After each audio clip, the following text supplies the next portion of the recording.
안녕하세요. 롯데렌터카 신규 영업 1팀 권창고 매니저입니다. 지난 1강에서는 아이멤버 프롬프트 라이브러리로 상담 정보를 정리하는 기본적인 흐름을 살펴봤는데요. 오늘 이 강에서는 그 기능을 신규 영업 현장에 바로 연결해 보려고 합니다. 먼저 지역별 타겟 고객 정보를 바탕으로 우선 공략할 업종과 고객군을 정하고 이어서 그 고객이 실제로 반응할 세일즈 포인트까지 도출해 보겠습니다. 프롬프트를 등록하는 과정부터 결과를 해석하고 다음 영업 행동으로 옮기는 과정까지 순서대로 같이 보시죠. 다만 한 가지 미리 말씀드리고 싶은 건 AI가 내놓는 결과는 정답이 아니라 검증이 필요한 영업 가설이라는 점입니다. 현장 정보와 결합해서 판단하는 것, 이게 오늘 강의의 핵심입니다. 먼저 브라우저 주소창에 아이멤버 접속 주소인 ai.lotte.net을 입력하고 엔터를 누릅니다. 아이멤버 메인 화면이 열리면 새 대화를 시작합니다. 이번에도 실습은 프롬프트 라이브러리를 중심으로 진행하겠습니다. 입력창 아래 프롬프트 라이브러리 아이콘을 선택합니다. 자주 쓰는 프롬프트를 불러오는 기능입니다. 이번 강의에서는 타겟 고객 분석과 세일즈 포인트 도출 프롬프트를 연결해 사용하겠습니다. 라이브러리를 열면 저장된 프롬프트가 카드 형태로 표시됩니다. 여기서 타겟 고객 분석 프롬프트를 선택합니다. 프롬프트 안에는 역할과 분석 목적, 필요한 출력 항목이 미리 설정돼 있습니다. 이 프롬프트는 특정 지역에서 타겟 고객을 발굴하는 것이 목적입니다. 따라서 괄호 안에 소속된 영업 조직에서 타겟 고객 지역명만 바꾸면 다른 담당자분들께서도 해당 프롬프트를 사용할 수 있습니다. 이 프롬프트는 별도로 공유 드리도록 하겠습니다. 이 프롬프트는 지역 기반 신규 영업을 구조화하는 용도입니다. 예시로 대구와 성서공단, 검단공단, 테크노폴리스를 넣으면 수요 가능성이 높은 업종과 업종별 페인 포인트, 어필 포인트를 정리합니다. 주요 영업 거점만 바꾸면 다른 지점에서도 같은 프롬프트를 반복해서 사용할 수 있습니다. 이 프롬프트를 그대로 사용하셔도 좋지만 틈틈이 수정하고 개선하여 본인에 맞게 고도화하시기를 추천드립니다.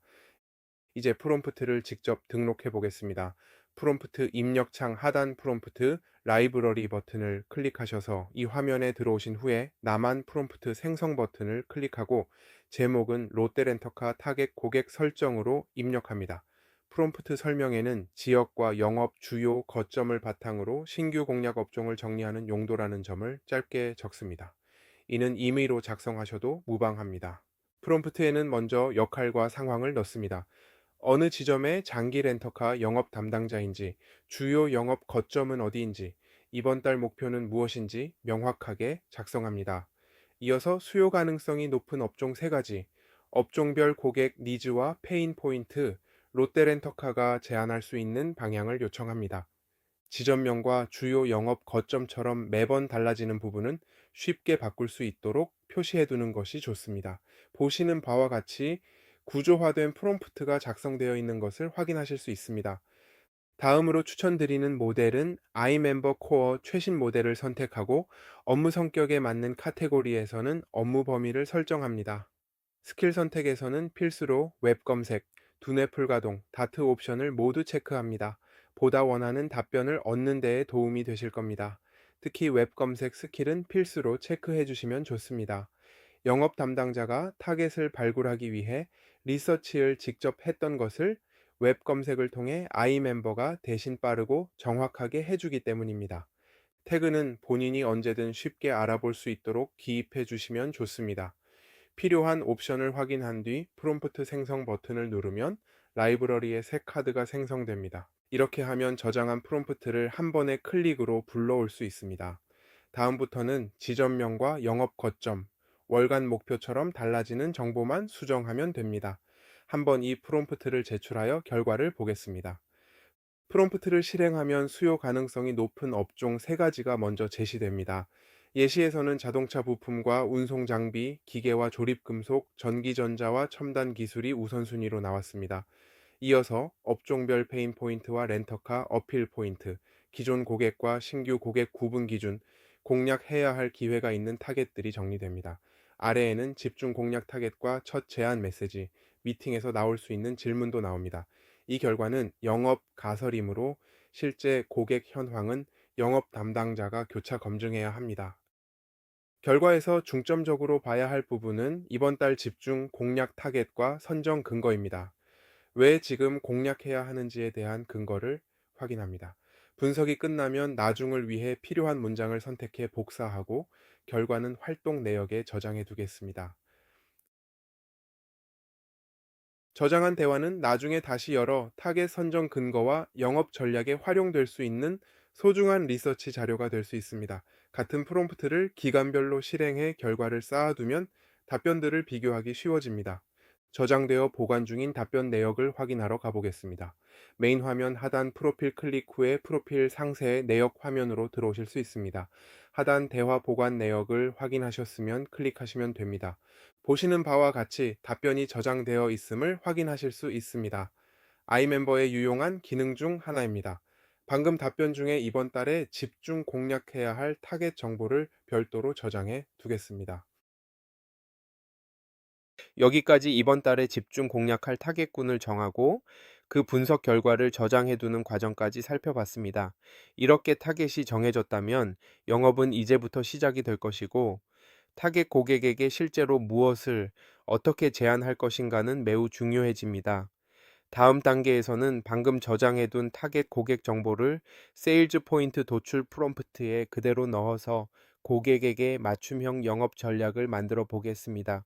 앞선 강의는 어떤 타겟을 만날지 결정하는 과정이었다면, 지금부터는 그 고객에게 어떻게 제안을 시작하고 실질적으로 가망 고객으로 전환하게끔 하는 영업 전략을 짜는 과정입니다. 타겟 고객을 정했다면 다음 질문은 이 고객에게 무엇을 어떻게 말할 것인가입니다. 화면에 보이는 프롬프트는 사전 정보가 거의 없는 콜드콜을 통한 아웃바운드 영업 상황을 가정합니다. 업종 특성만으로 페인 포인트를 가설로 세우고 그 가설을 첫 접촉에서 바로 확인할 질문, 채널별 오프닝 메시지, 그리고 답변에 따라 어떤 상품을 제안할지까지 한 번에 설계합니다. 이번에는 방금 살펴본 프롬프트를 라이브러리에 등록해 보겠습니다. 메인 화면에서 프롬프트 라이브러리를 열면 그동안 만들어둔 프롬프트 카드들이 쭉 나열되는데요. 오른쪽 위 나만의 프롬프트 생성 버튼을 선택하겠습니다. 제목은 세일즈 전략 도출로, 설명에는 페인 포인트에 맞는 세일즈 포인트와 첫 접촉 메시지를 한 번에 만들어주는 도구라고 짧게 적어줍니다. 프롬프트 설명 글에는 세일즈 포인트와 제안 메시지 만들어주는 도구라고 작성합니다. 이제 중요한 프롬프트란을 채울 차례입니다. B2B 롯데렌터카 세일즈 전략 컨설턴트 역할을 부여하고 사전 정보가 거의 없는 콜드 아웃바운드 상황이라는 전제를 분명히 적어줍니다. 여기서 한 가지는 꼭 짚고 넘어가겠습니다. 화면에 보이는 상품명과 고객군 등의 입력 정보는, 그리고 사전 정보 항목은 어디까지나 예시입니다. 실제 현장에서 쓰실 때는 반드시 영업 담당자가 직접 손으로 바꿔주셔야 합니다. 이어서 언어 모델을 선택하고 업무 성격에 맞는 카테고리를 지정합니다. 웹 검색이나 두뇌 풀 가동 스킬은 필수로 체크하시기 바랍니다. 태그 역시 본인이 쉽게 찾을 수 있는 검색어 중심으로 작성해 주시면 됩니다. 이 프롬프트를 제대로 쓰려면 고객 정보가 있어야 합니다. 그래서 이전에 저장해둔 타겟 고객 분석 대화를 다시 열어보겠습니다. 거기서 이번 달 집중 공략 타겟으로 나왔던 성서공단 자동차 부품과 운송 장비 기업, 그리고 그 근거가 된 핵심 문장 몇 개를 골라 메모장에 잠시 옮겨두겠습니다. 아이멤버 메인 화면에서 하단 마이 페이지 클릭하신 후 마이 페이지 화면에서 대화 보관 내역을 클릭하겠습니다. 가져올 내용은 이번 달에 집중 공략해야 할 고객입니다. 성서공단 내 자동차 부품 운송 장비 기업이 우선 공략 대상이라고 AI가 분석 결과를 내놨습니다. 물류 효율성 개선을 위해 움직일 거라는 예상입니다. 우선 공략 대상과 분석 내역을 복사하기 붙여넣기 하여 메모해 두겠습니다. 복사된 이 내용은 세일즈 전략 도출 프롬프트에 반영하여 그 결과를 보도록 하겠습니다. 고객 정보는 사전 조사에 통해 구체적으로 그리고 근거를 가지고 넣으신다면 보다 명확한 답변을 얻으실 수 있습니다. 새 대화를 열고 방금 등록한 세일즈 전략 도출 프롬프트를 불러온 다음 고객군 자리에 방금 복사해둔 타겟 정보를 채워 넣습니다. 접촉 채널은 콜드콜로 이번 달 목표는 한 대로 설정하고 보유 정보 항목에는 타겟 분석에서 가져온 근거 문장을 그대로 붙여 넣습니다. 입력한 내용을 한번 쭉 훑어보겠습니다. 고객군과 접촉 채널, 목표 대수가 모두 제대로 들어갔는지 확인한 뒤 실행하겠습니다. 프롬프트 실행 결과는 확인된 사실과 가설을 먼저 구분해서 보여줍니다. 이어지는 영업 가설 세 가지에는 첫 접촉에서 고객에게 확인할 질문이 하나씩 짝지어져 있습니다. 콜드콜 오프닝 메시지는 친절하고 간결한 버전과 호기심을 살짝 자극하는 버전 두 가지로 나옵니다. 그 아래로 5분 안에 핵심을 파악할 질문들과 어떻게 고객에 접촉해야 하는지에 대한 전략적 접근이 가능하도록 가이드가 작성되었습니다. 이러한 영업 전략을 문서로 작성을 위해선 영업일 기준 2일 이상 걸렸을 테지만, 보시다시피 AI를 통해 영업 전략을 수립하신다면 그 시간과 자원을 대폭 줄일 수 있을 것입니다. 비본질적 업무는 간소화되고 영업에 집중할 수 있는 도구로 잘 활용하셨으면 좋겠습니다. 이번 이 강에서는 AI를 활용해 타겟 고객을 정의하고 그 결과를 세일즈 포인트로 연결하는 과정을 살펴봤습니다. 흐름은 간단합니다. 지역별 영업 거점을 넣어 우선 공략 타겟을 정하고 타겟별 페인 포인트를 확인한 다음 상품 기능을 고객의 언어로 바꾸는 것입니다. 결과를 저장해 다음 프롬프트의 입력으로 연결하면 고객 선정부터 첫 접근 메시지, 미팅 질문, 다음 제안까지 하나의 업무 흐름으로 만들 수 있습니다. 다만 AI의 답변과 결과는 영업 가설입니다. 실제 고객의 상황, 각 상품별 조건을 담당자가 직접 교차 검증을 반드시 해야 합니다. 또한 AI는 영업 판단을 대신하는 도구가 아니라 영업 담당자가 더 빠르고 일관되게 의사결정할 수 있도록 돕는 도구입니다. 지금까지 롯데렌터카 신규 영업 1팀 권창고 매니저였습니다. 감사합니다.